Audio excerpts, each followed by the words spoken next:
Hey authors, Sarah here. Welcome to another Let's Explore Canva session with me, Sarah Burr. I am hopping on today's stream to really focus on some social media content that I need to create for myself in the upcoming days. And I figured it might be a nice opportunity to walk you guys through my process, show you how I approach a design session, and really get the ideas flowing as to how your graphics should communicate not only to your audience, but also can help you plan and really engage with your own work. And I had the pleasure this past weekend of attending Malice Domestic, which is a mystery writers and fan conference. And it was so wonderful to get to chat with so many folks who have watched my videos and, learned about how to make a postcard, how to make a bookmark, and all the things that we've gone through on this channel. And one thing that when I was talking with other authors, that kind of came up, and I really wanted to make sure that I hammer this home, is that the biggest hurdle when it comes to creating and designing any type of content for your work is really just sitting down and opening up the program. I think there is a lot of time when folks are overwhelmed by everything that's at their fingertips.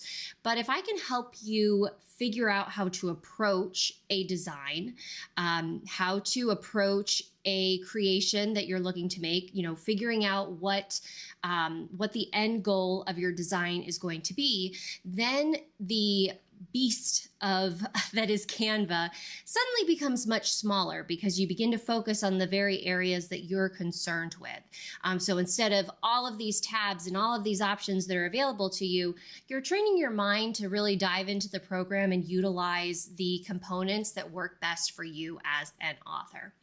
So that was a really long introduction for today's topic, but really my goal today is to show you guys how I approach a design, what I'm thinking about, what I'm keeping in mind, so that you can begin to train yourself when you're making your designs and making sure that you're not overwhelming yourself with the tasks that are out there. Now, everyone who approached me at Malice this past weekend was so kind with their words, and how thankful they were for my videos. One of the best things that you can do to show your appreciation is to like and subscribe to my channel. I know you hear this on every YouTube video, but the reason why is it's so important to a creator to have subscribers on their channel, because YouTube then gives us opportunities, whether it's through monetization or just being promoted on their website. I don't get any money for the time that I spend streaming my designs and giving out these tips for free. I don't get anything from Canva. I don't get anything from anybody, except I get to make my own content and I get to know that I'm helping people out there. But it would really be helpful if you guys could like and subscribe if you are watching this video. And if you've already subscribed to the channel, thank you so much. I so appreciate it. It makes a huge difference. So with all of that said, let's dive into Canva for today. All right, so my goal again for today's session is I'm just going to be making some social media graphics that I want to get ahead of the game on. I try to post an image every day of the work week, so Monday through Friday, and because we're already on Tuesday, I'm thinking, okay, I would like to get ahead of the game and design some content so that I don't have to spend as much time during my morning routine going through that process, and I can get it all done in one-stop shop here in Canva. So to get started, I am going up to create a design, and I am going to do the Instagram post option here that is the square. The reason why I like to use the Instagram post feature is I I operate mainly on Instagram and Facebook, and Facebook is much more flexible with how their images are presented to end users. Whereas Instagram, if you want everything to look very pretty on your profile grid, it is best to have your images all in that square design. Otherwise, you risk them being cut off, or maybe the cropping isn't done correctly, and the main content that you're looking to showcase is not available. That's not to say that you can't upload photos that are different sizes on Instagram. They have since moved away from just needing to be a square image. But I find if you're really looking to make sure that your profile grid, so when a user or someone comes and visits your profile and scans all of the posts that you've made, if you wanted to have a cohesive picture and to have everything that you intend captured in the image visible to them, then you'll want to stay in that square graphic. Facebook doesn't really have this feature, so that's why we can be a little bit more flexible with how our images are presented. And the square feature is also the default for a thumbnail size. So if there is ever a opportunity on Facebook where thumbnail images are generated, then your square image is already going to fit into that frame. So because I have just started a new design from scratch, I don't have any history on this design to pull forward. I am a big believer in building in templates and kind of building upon designs that I've already made.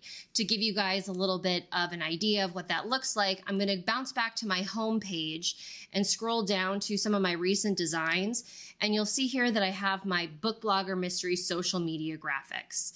I come in and click into this, and you'll see that down here at the bottom, I already have 34 pages of designs. And this is really a living record of all of the content that I've been making for this series.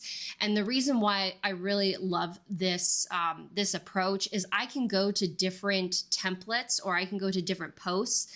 Let's say, pulling up this particular design.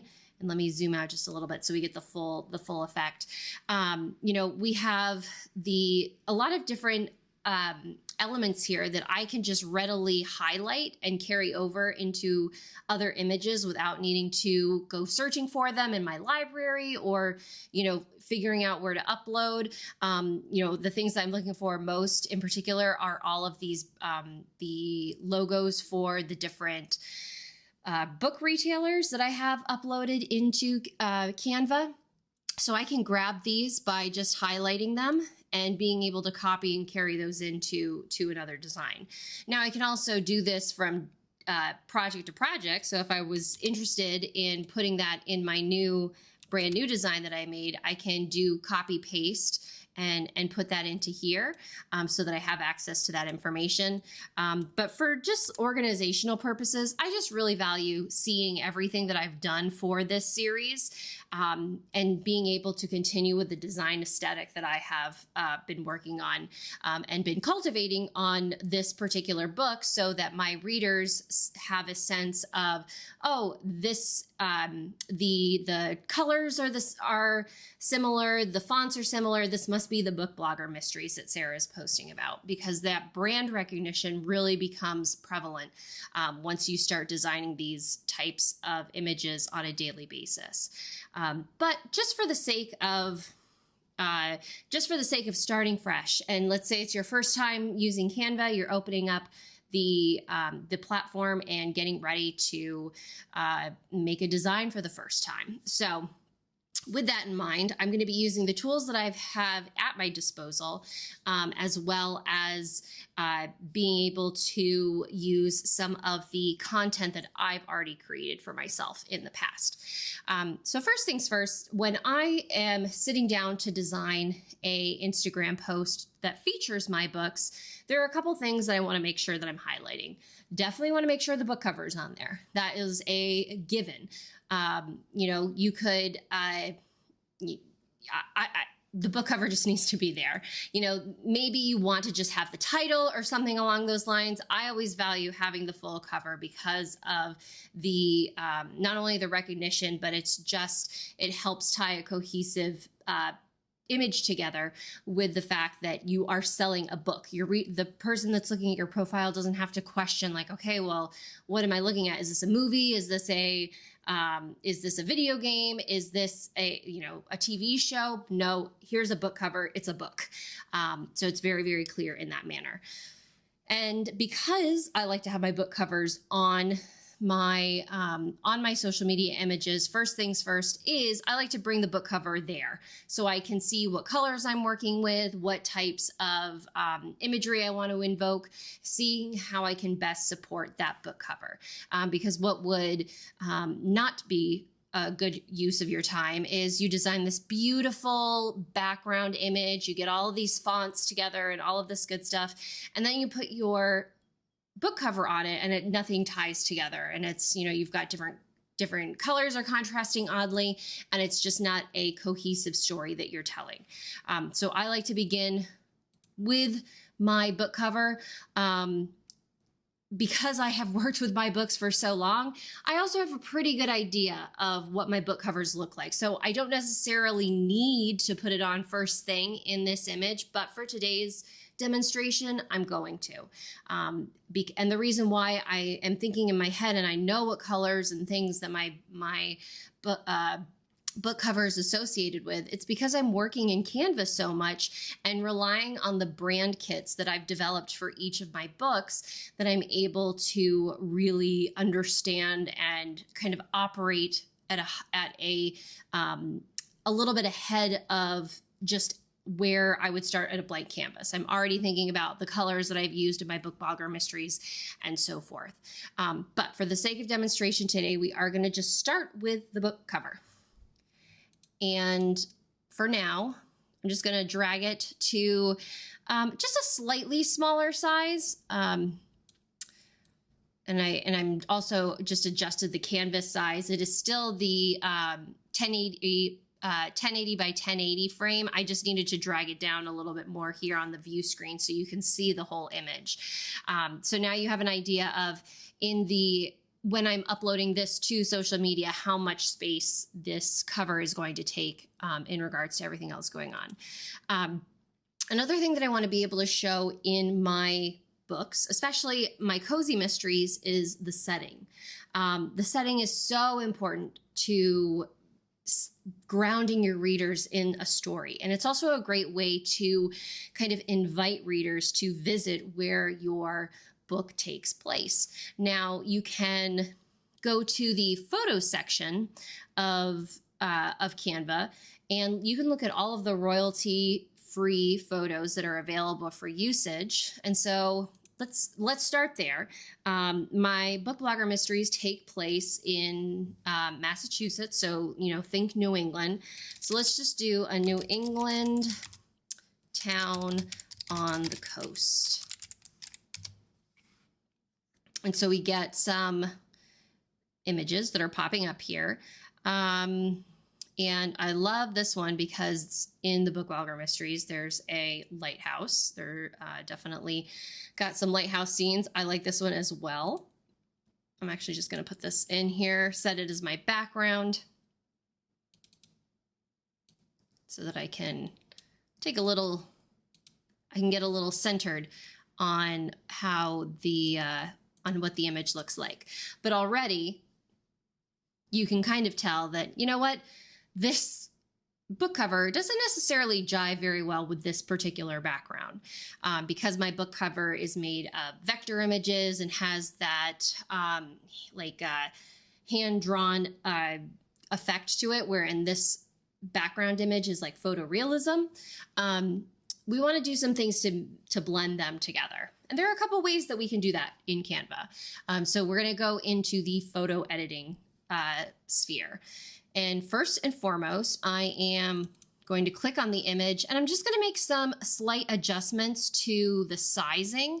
And these are just things, and the reason why I'm pointing this out If you look up here in the very corner, you'll see that my clouds don't really touch the top of that corner, so that there's some extra blue space that doesn't necessarily feel, from a visual standpoint, it seems a little disconnected. And so what I'm doing is I'm just highlighting the photo, and I'm dragging it so that that is cut off. So that blue is not up at the top. We've got the white clouds extending up beyond the border, so that there's this nice sense of flow in the image itself. I'm going to go in and I'm going to click Edit Photo. We've got a lot of different options that are popping up already. I want to take a look at some of the apps that we have that recently have been added into the new photo editor. I'm going to try this Pixify one. Let's see.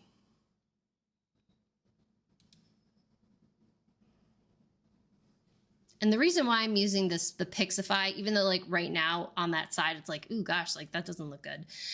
What I'd like to do is kind of soften the image. I'd like to soften this image so that it's a little bit more whimsical and not as, it's not as hard and real. It's not that it doesn't have that photo feel to it. Rather, it has more of an artist, paintbrush strokes or something along those lines. So I'm just going to scale down the pixels here. See, oh no, I'd scale up. Ooh, okay. This is the first time that I'm using this one. So with as our pixels go higher, we're getting clearer and clearer and clearer. So I'm going to drop down a little bit and let's just replace. So already we have a slightly altered, distorted image that we have in effect.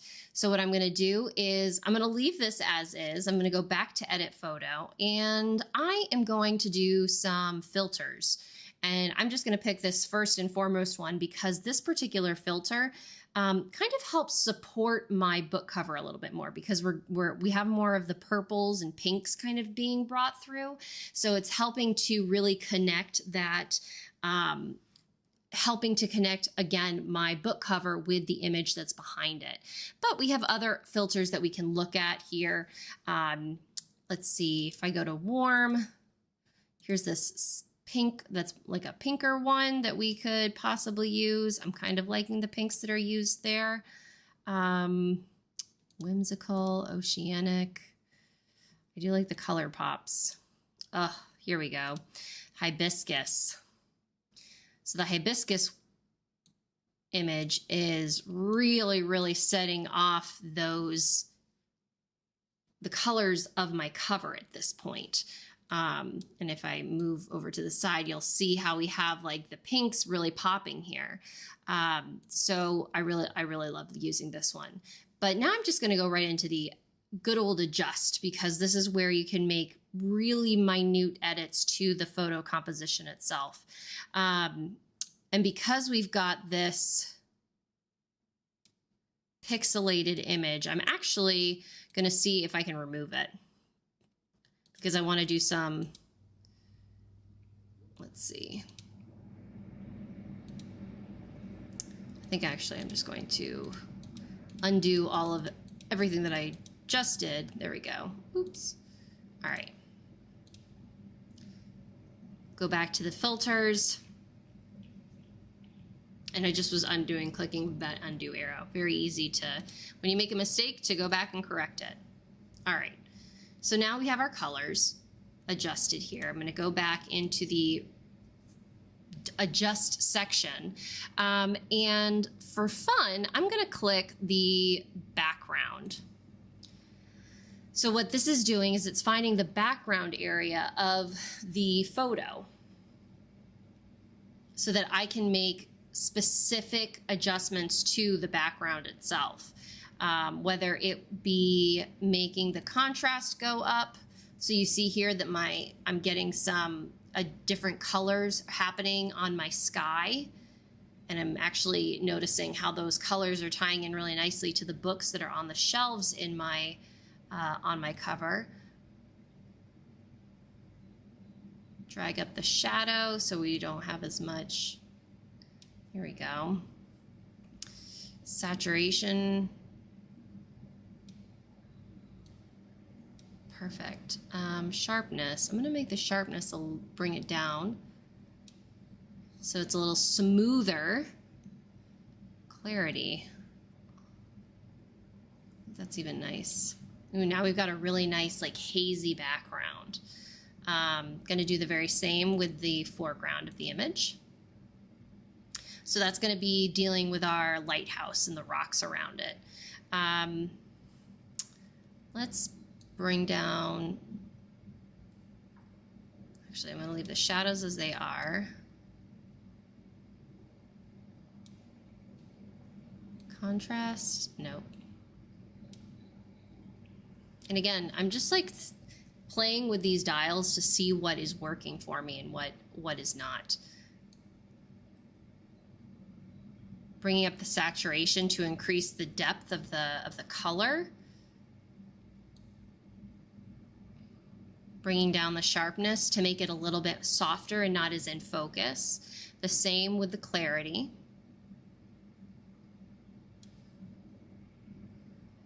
And then, let's see. The black. The white. I'm even going to drag up more of the purple here. Actually, yes.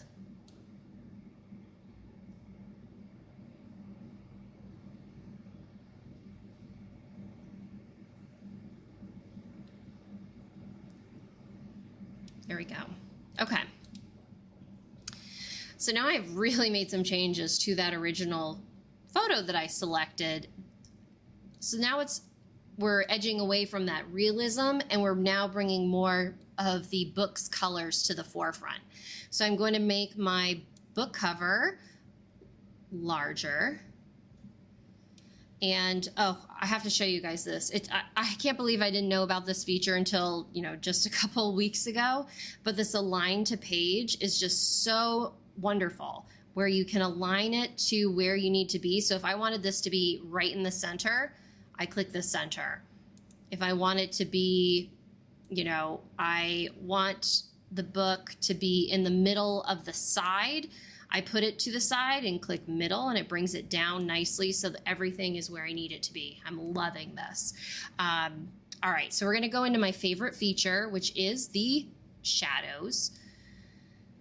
For this, my shadow is really going to be serving as a frame and lifting this particular image off the page. And I'm here trying to contain my excitement because we have brand new shadows to operate with. Page lift.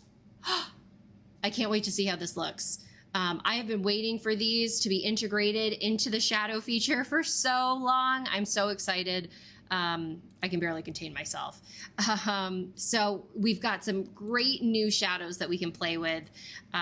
Let's go ahead. And so this page lift is creating a nice curl to give some dimension off the page. And let's adjust some of our shadow size. I want to blur it a lot. I'm actually going to bring up the color to, let's bring it into this pink family that we've been working with. And bring up the intensity. Actually, I think I'm going to try seeing how it looks. I like it. I like the white color. I think for this one, though, I'm actually going to go with my full-on glow. And the reason why I want to go with the glow is I want to create that cohesive outline around the image so that it is like a frame, a book frame that we're looking at. So let me make those adjustments here. Blur. Size. Again, this is the hardest part, trying to figure out the colors that I want to be using. I do want to have some of this, I wonder, maybe I'm going about it, I should be going about it with the teals. No, I go back to those darker red, darker like magenta. Okay. So we have this, we have my nice little lift that we're aligning to the page. And now we have this really cool setting that is telling the reader who is seeing this picture, oh, this book must take place near a lighthouse. And, you know, rocks, that's New England is famous for its rock beaches. So being able to kind of set the scene with just some simple background ambiance, if you will, really can bring a lot to your image for your reader. So now we want to have our call to action, or our, you know, a tagline, a motto, a quote, a blurb, a review that is kind of telling about this, telling as much as we can about the series with as few words as possible, because no one is looking at pictures to read them. They want to be experiencing them, and if they like what they see, then they'll go into the caption and keep reading more. So I need to begin thinking about, okay, well, what does that entail? So first and foremost, I'm going to go into my brand kit, and I am going to go to the fonts section, and I'm going to be using fonts that I've already been using to support this series, and those are all kept in my brand kit area. So I'm going to start with my the font that I have selected as the subheading. I will freely admit, I just add my fonts into the brand kit area. You know, I know that heading, subheading, and body are the ones that are the defaults shown in Canva. They're the ones that are displayed when you're going into, you know, when you're going into your text area and such. So I put the ones that I use the most as those three options, but it doesn't limit me to be using them as only subheaders or only as the heading font itself. That's just something that I do so that I have easy access to these fonts so that they're ready to go. All right. So now I need to figure out what my quote is. And my goal before we started today's session was, okay, I'm going to like spend some time and figure out what my quote should be that I'm going to use in this design. But like all best laid plans, my afternoon was completely sidetracked by some errors that a book conversion software was throwing up at me while I was trying to create some EPUB files. So I didn't have any time to prep. So you guys are going to be seeing me do this on the fly. So what I'm doing is, in a separate window, I am bringing over just a list of quotes that I have for my books. I highly recommend that, especially as you are getting ready, you know, if you're having your release soon, you're getting ready to do like a slew of press for your book, making sure that you have the quotes, you know, just some really good, snappy quotes that you can pull at any point in time that you can kind of throw into the mix. And, you know, reader reviews from Goodreads, reader reviews from NetGalleys, from book blogs, you know, Amazon reviews, what have you. So I am, bear with me, because I'm not going to be displaying my screen just to kind of keep everything in focus. But I'm just looking through some of the quotes that I've collected over the months with over my dead blog to see what I can work with. Let's see here.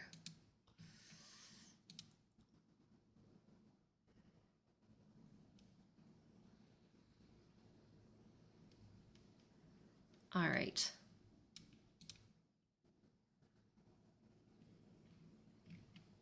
Okay. All right. I'm going to use one that is pulled from a Goodreads profile here, and it's very short, very snappy.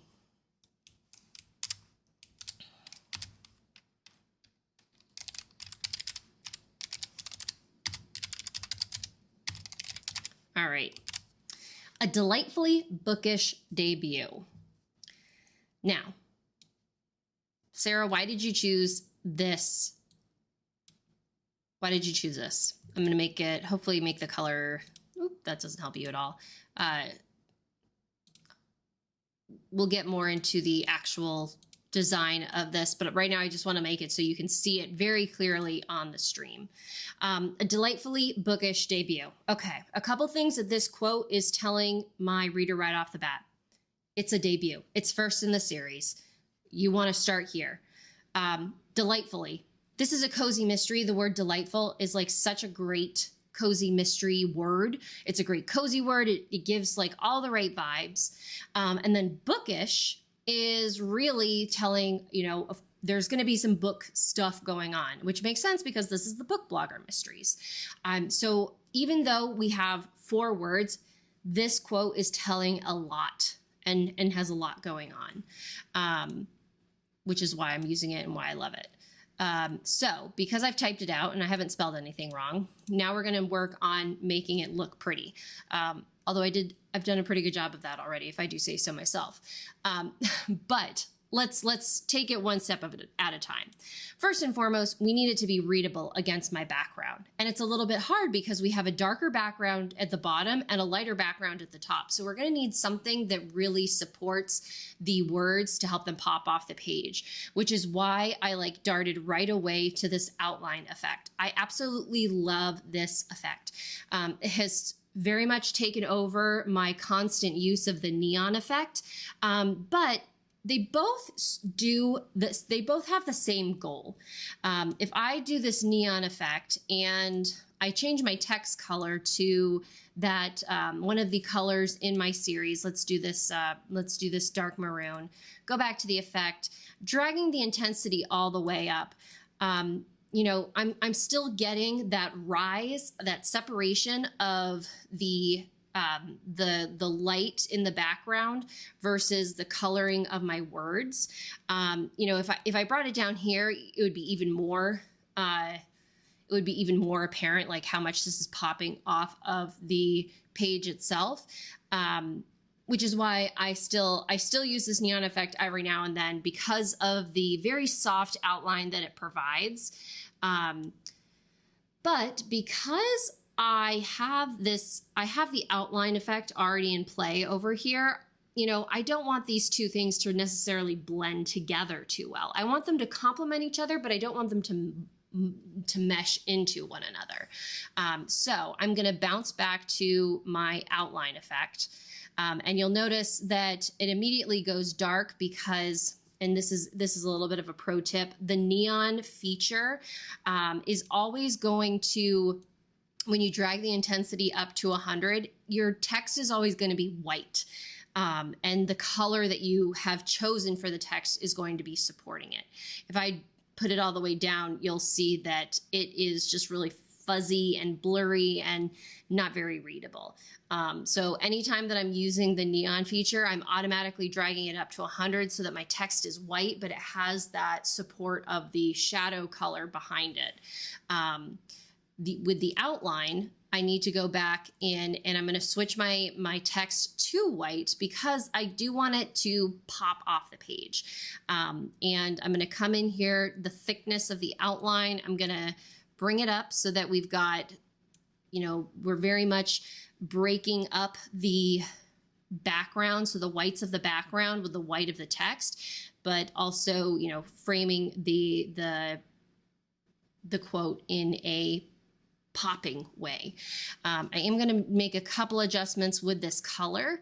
I'm going to come in and I'm actually going to use the eyedropper tool to select one of these colors that is in the background.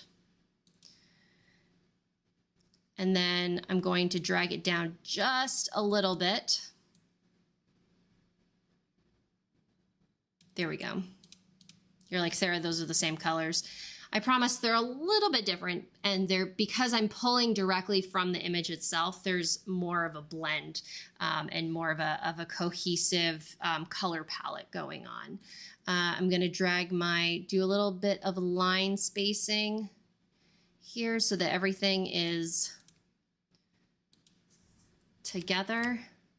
And I just had an idea. Bear with me. I love the word delightfully. I'm going to take it out. And I'm going to make it a little bit more pizzazzy for you so that you can see other options that are available to us in Canva. Let's see here.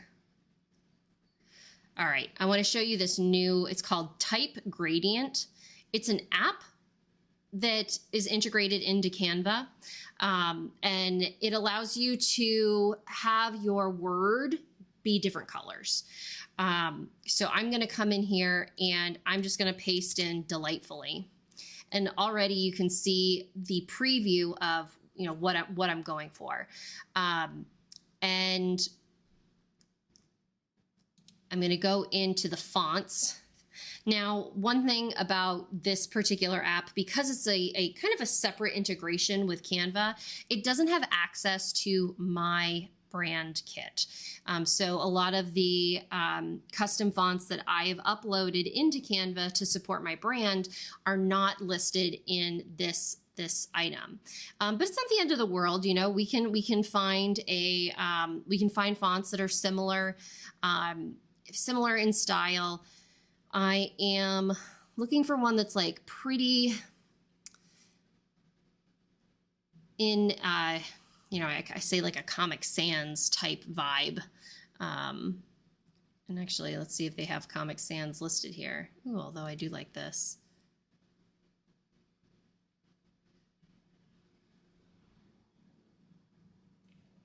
Lots of bees. Ooh, actually, I'm doing this one. And I might do it all in caps. Delightfully. Okay. Now we come into make our colors to support our gradient. This is going to be where I might regret doing this decision, because we may just not get to like highlight the gradient as much as I wanted to, because of the different, we have a lot of different colors that we're kind of competing with here, and we need them to really stand out. But I'm going to go for a gold-esque type look so that it looks like it's shiny. So a bookish debut. We've got a shiny book debut. So here, I'm going to make some gradient adjustments. So these three circles are the three different colors that are going to be, comprise of that gradient. So I want to bring everything down to that yellow for that gold effect.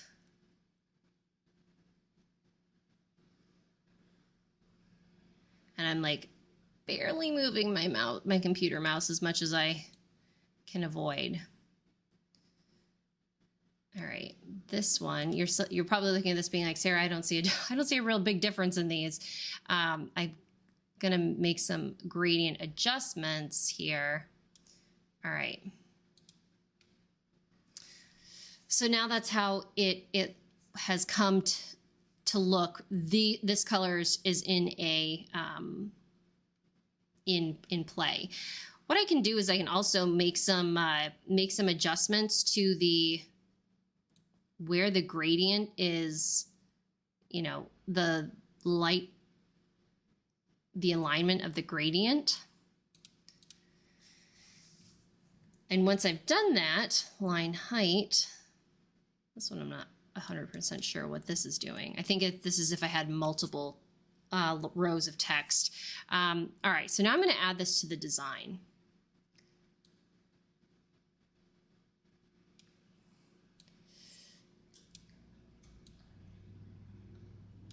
And you can see how the gradient pops out against the design itself.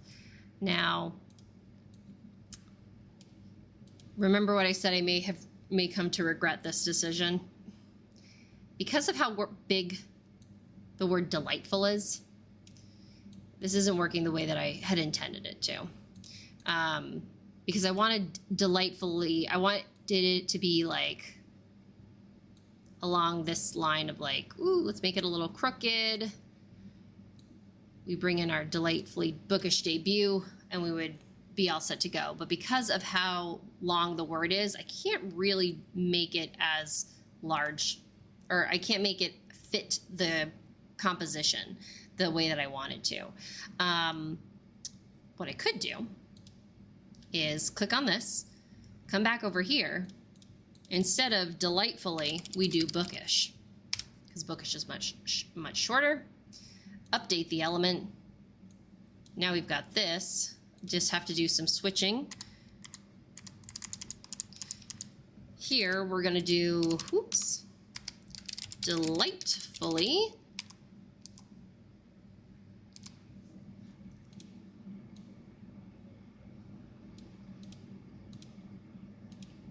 Bring in our line spacing.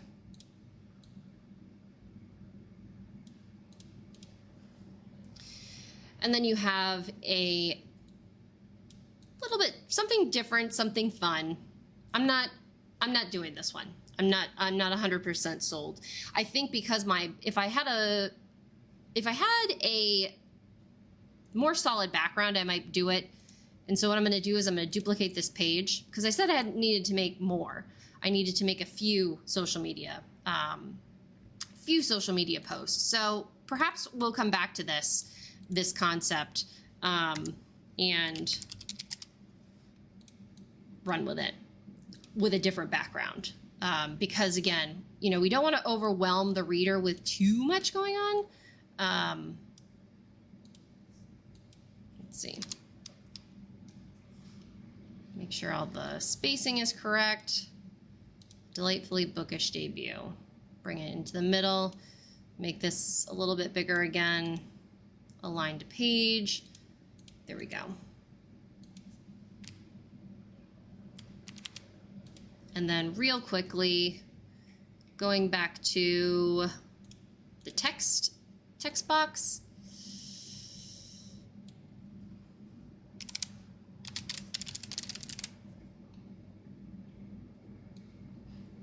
I'm just typing in Goodreads, copy style, and then I'm actually going to switch to switch the font, bring it down, align it, come up to my elements section. Because we're making this into a review section, we're going to do 5 stars. Graphics. Look at all these nice 5 stars that we have. There we go.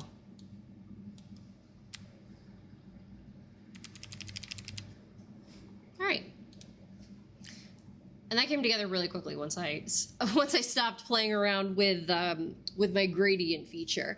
And this is a very simple design. Yes, we did spend a lot of time tweaking the image, but you know, once you have this design, I can go right ahead, I can duplicate the page, I could come into photos, let's do something else about the book. She's a book blogger. Let's do books by computer.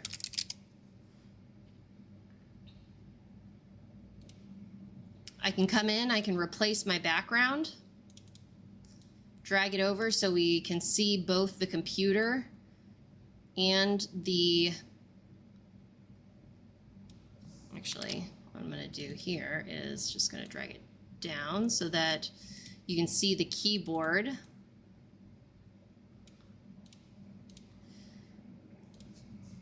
Bring my design up just a little bit so that keyboard is really on display so that you can tell that it is a computer. Come here, edit photo. I think I'm actually fine with that background. You don't necessarily have to come in and adjust the photo. If you do, you can kind of go through the different filters to see what is out there. The only thing that I want possibly is to bring a little bit more of the, those colors. Ooh, actually I like this one because it is lightening everything in a way to make it really pop. Switch out your quote.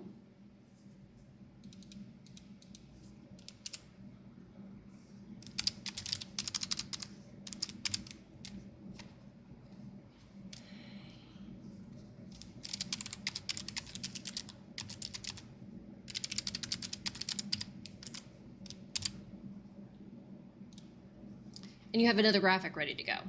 If you want to switch things up, if you want to, make it so that there's a little bit of a difference on these two, like the layouts, go ahead, highlight this side, group it together, swap it.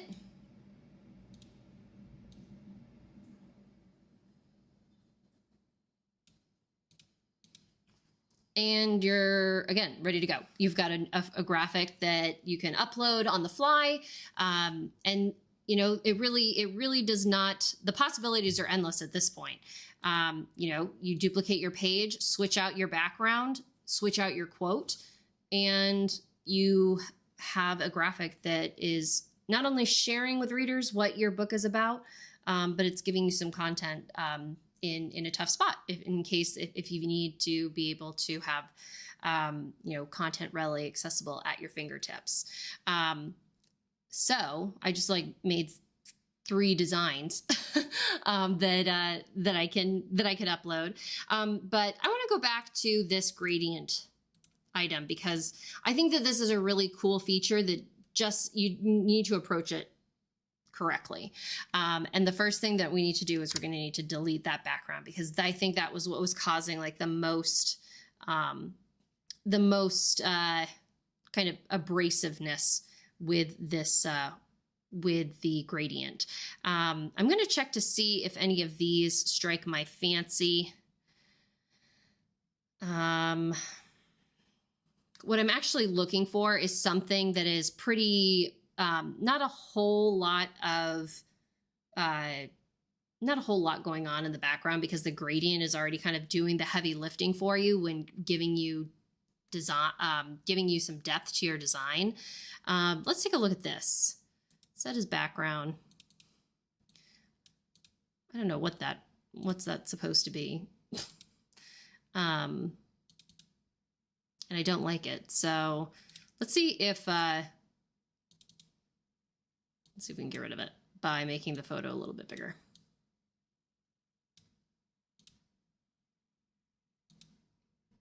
All right, well, this cues up another item I'd like to show you guys, which is the Magic Eraser feature.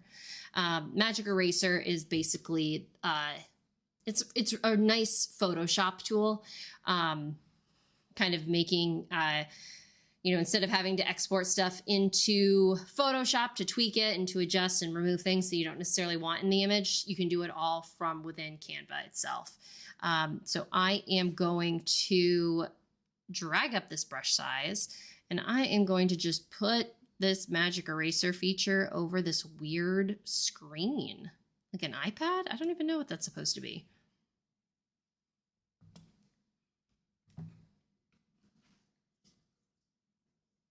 We'll have to see what actually,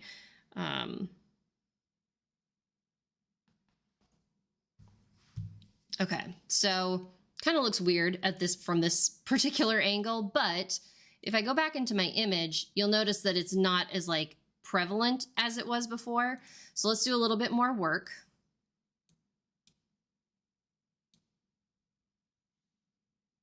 To make it go away.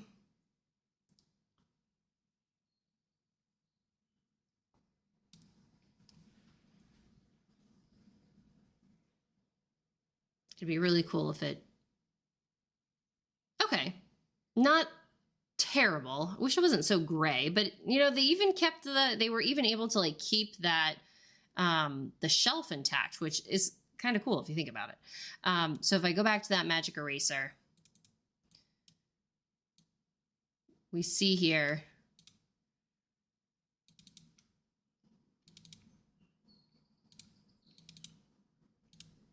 Okay. So what I am going to do at this point, where is the crop?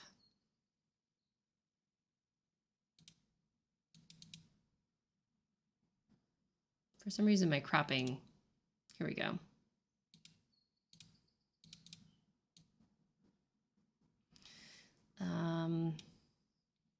Make it a little smaller because now I can have that, this like gray spot hiding behind my book image. Okay, there we go.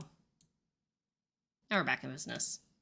Okay, so, but we still need to do some work with the color, because again, the gradient is getting just taken over because of that back bookshelf.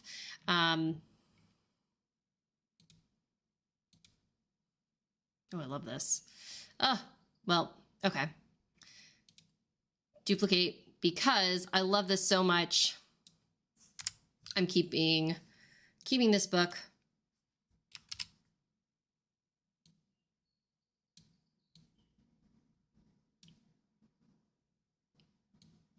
We'll deal with the gradient in just a minute.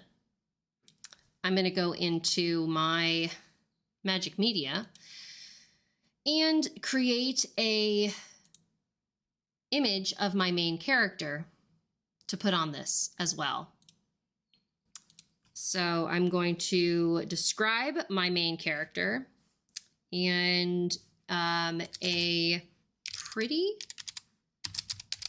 white woman with black hair. Her eyes are indigo colored. She is smiling and holding a book with long black hair. All right, concept art, because I like it to be a little bit cartoony, so that my readers can still imagine who my main character looks like in their minds. I'm just providing them with a cartoon graphic. Oh, I like a lot of these, came out really well. I like this one. I'm gonna have to generate more, and because I like that profile.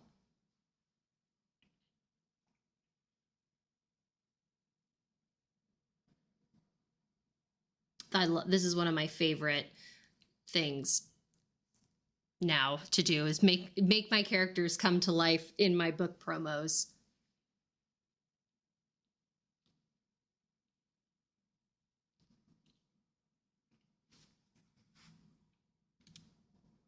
I can't decide which one I like more. Let's see what generate more like this.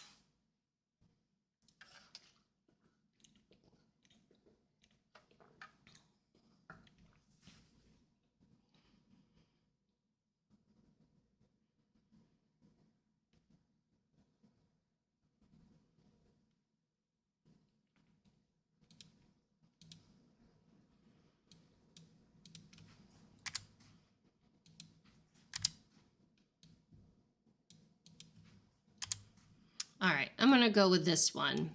And so what I'm gonna do is I'm gonna come in, edit, and I'm gonna hit that background remover, because I don't need the supporting stuff that's behind her.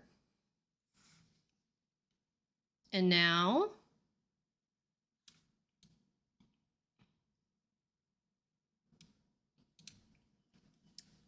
but I said that her eyes were indigo color, and yet it seems that we got her shirt as indigo, and her eyes are still, if we zoom in here, her eyes are still a brown color.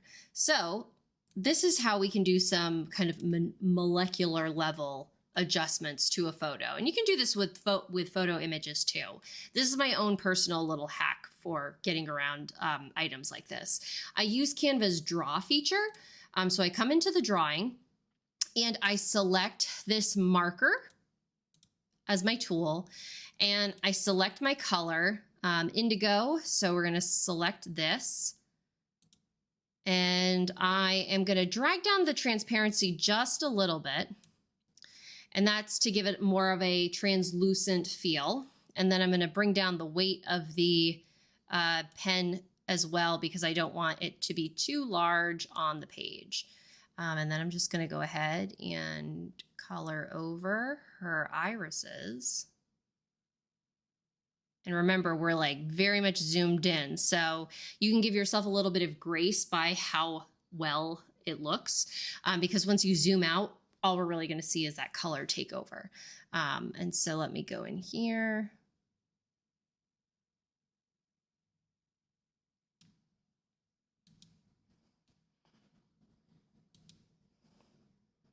All right.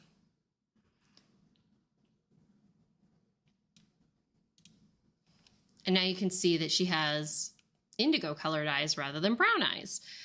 And that's a very easy editing tool that you can use. Again, it's the draw feature, the marker, selecting your color, making sure you drag down your transparency just a little bit, and as the weight as well. And you'll zoom in using this dial on your photo.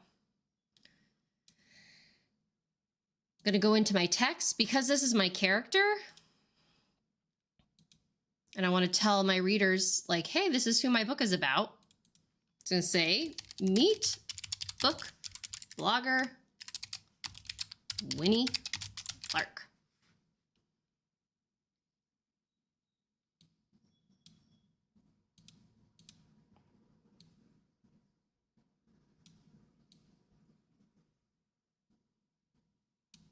Bringing my book cover down just a little bit, because I am going to do a little bit of stacking. I like when I need to squeeze some stuff into an image that I don't necessarily have room for. I find that like staircase, my words can often help juggle that. Then I can have a little bit more freedom with how each of them looks. Again, I'm going to come in and make the text white.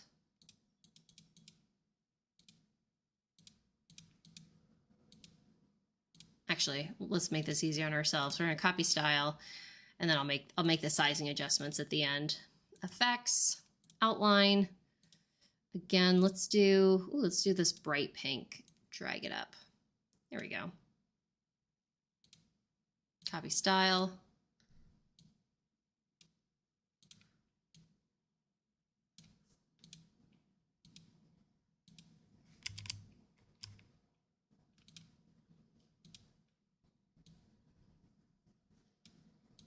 Meet book blogger Winnie Lark.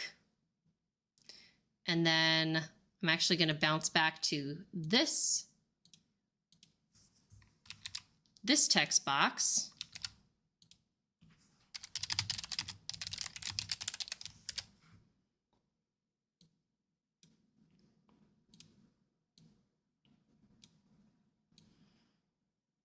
Again, a couple things that I'm telling people here with this design. Meet book blogger Winnie Lark. Okay, so we know that Winnie is a book blogger, and she is the main character of Over My Dead blog.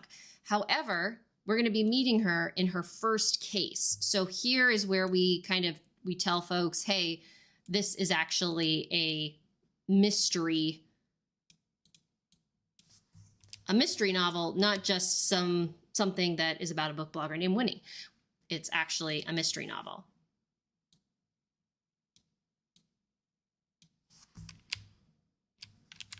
And because I want to make sure that folks get that message, I actually am going to switch out the colors here and bring in the teal, or maybe I'll do this one. I think this one is more readable. So that we have this meet book blogger Winnie Lark in her first case. Everything is tied together, yet it is standing out on its own. I'm going to make some adjustments to Winnie herself by going back into the edit photo feature. I'm going to be playing with the blue. I want her blue shirt to be a little bit brighter.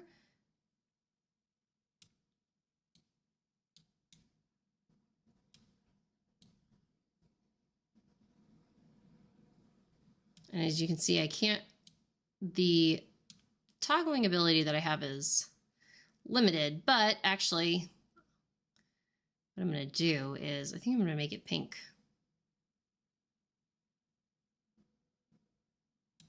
Or purple. There we go. Purple works. Because then it ties in with her eyes a little bit more. I want it to be darker. I don't know what this color is. Is this her hair, possibly? Nope.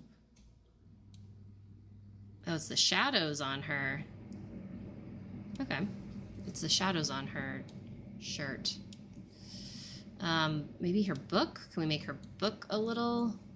Ooh, now we're making her look a little jaundice. Okay. We won't do that then. There we go. Brighten her colors a little bit. Make her a little bit summer. She's got a little bit of a tan. All right. So now we have this nice, like, friendly infographic about our main character, telling about her first case so that we're really setting up our audience for understanding who they're meeting and why. So now, just to cover one item, another item that we made in literally, less than 2 minutes. And then this really custom graphic that is speaking to our series. So that's a lot of ground that we covered in an hour session. Hopefully, looking at these tools and seeing how I approach them and use them to my advantage has been helpful. I promised we would get to the gradient feature, so we're going to do that right now. Again, the problem that I've been having with the gradient is the background is overwhelming what we've got going on. So I'm just going to type in magenta background. Here we go. Perfect. Because I do want a little bit of texture to show that depth, but I don't want too much. And already, wow, look at the difference. Look at the difference. Bring it in a little bit more. What I do want to make sure is I adjust the color of the background because I do really want to make sure that this is popping off.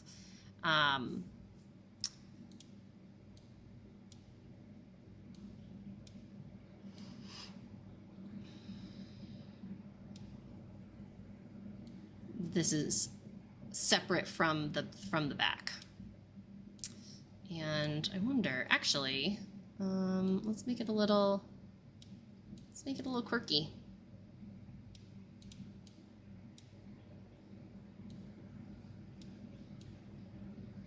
A delightfully bookish debut. Gotta put my Goodreads.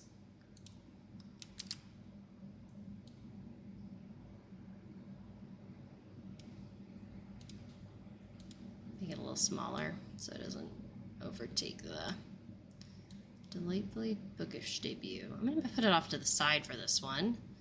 Bring in my 5 stars.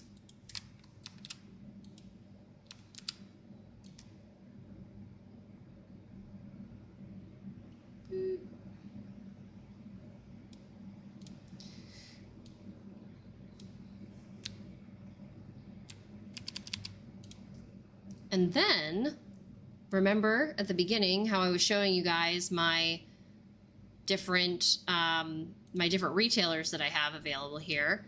I'm gonna copy, paste, and make some stylistic adjustments.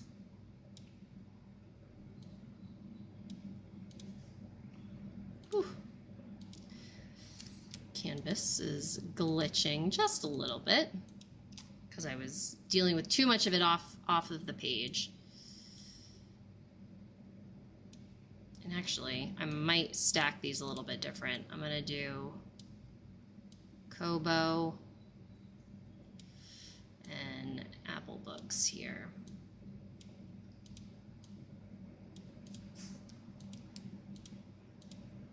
so that it's more of a rectangle that's brought down here at the bottom.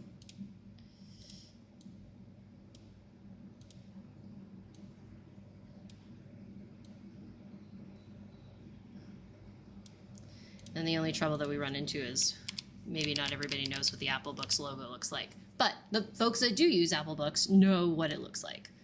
All right, bring it down here.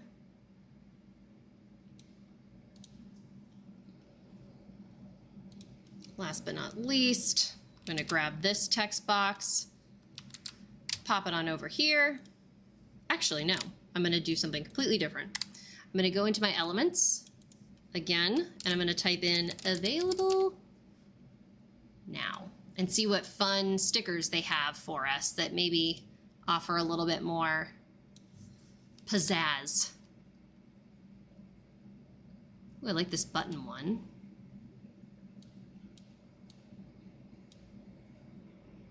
If only I could do, ooh, I like this how they have subscribe now.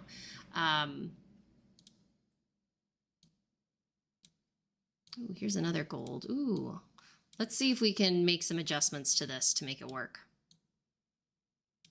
And the reason why I'm saying some adjustments to make it work is I want to, I want to make that available. I want to make this a little brighter so that it is in line with my bookish, with my stars and such. So I'm going to go to edit photo. And yes, I do have the ability. Sweet. So I'm going to bring up the temperature to make it a little more orangey. Bring up the brightness. Contrast. Actually, the contrast isn't really helping me here. Highlights. I actually don't want it to be highlight. Yep. Don't want it to be highlighted as much. Don't want the... I want this. Saturation, awesome.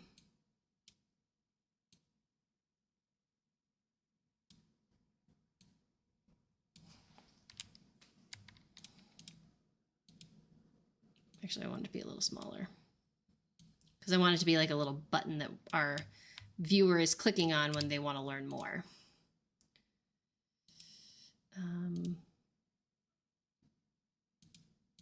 Got to do a little position, little switcheroo with my colors that I have here. I don't want the, there we go. I wanted to have that like smeared edge, but I didn't want to have like it broken up within the item itself. Make my photo a little bit bigger.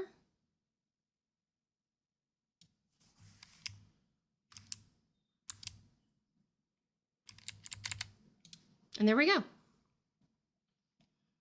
I really love how that came out. And it all works with that gradient now because we aren't using a background that's overwhelming and having too many conflicting colors at war with it. So again, we covered 1, 2, 3, 4 different designs in the span of an hour's time. You know, once you get a good rhythm down and you build out your brand kits and you build out your, you know, the different, you know, these items that you are using repetitively to build out your aesthetic and your brand, your hour is going to become 15 minutes.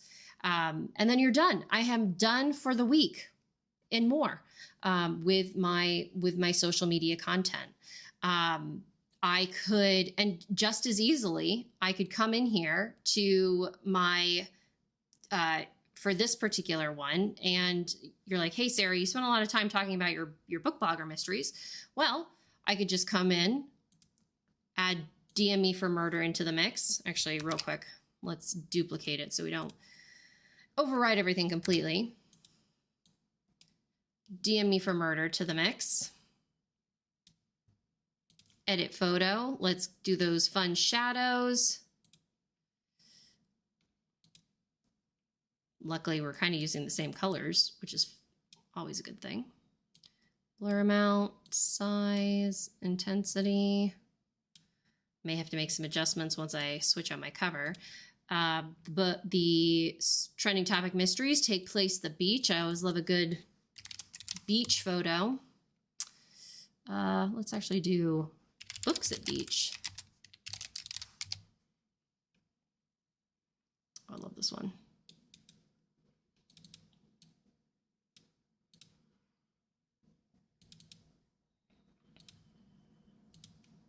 Edit photo, come in here.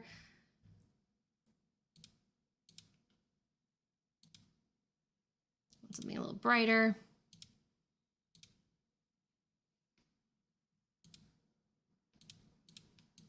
Here I grab one from my trending topic mysteries.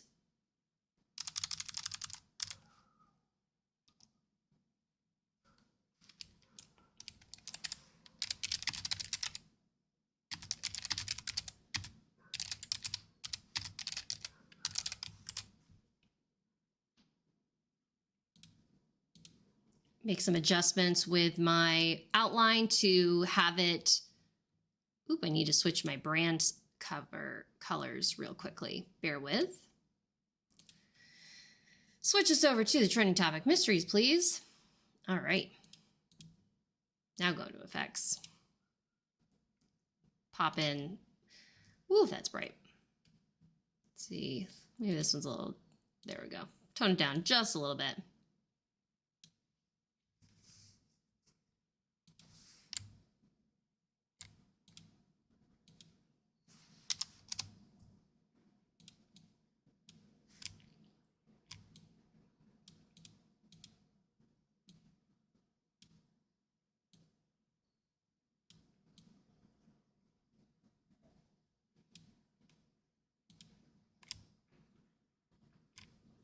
Goodreads, again, effects, go in, grab those colors.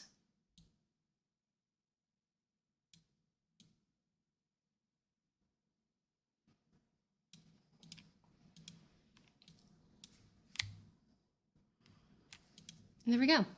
We have a social media post ready to go for the trending topic mysteries. Bring her over here.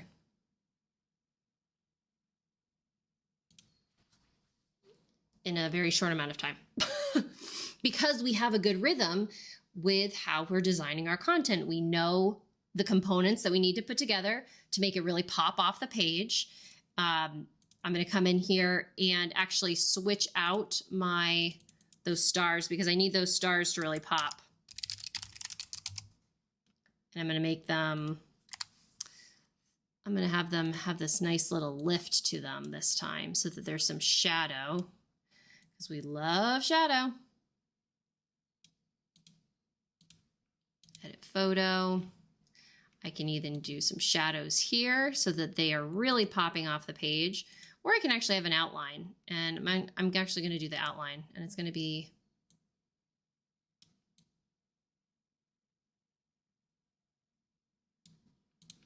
there we go. We're ready.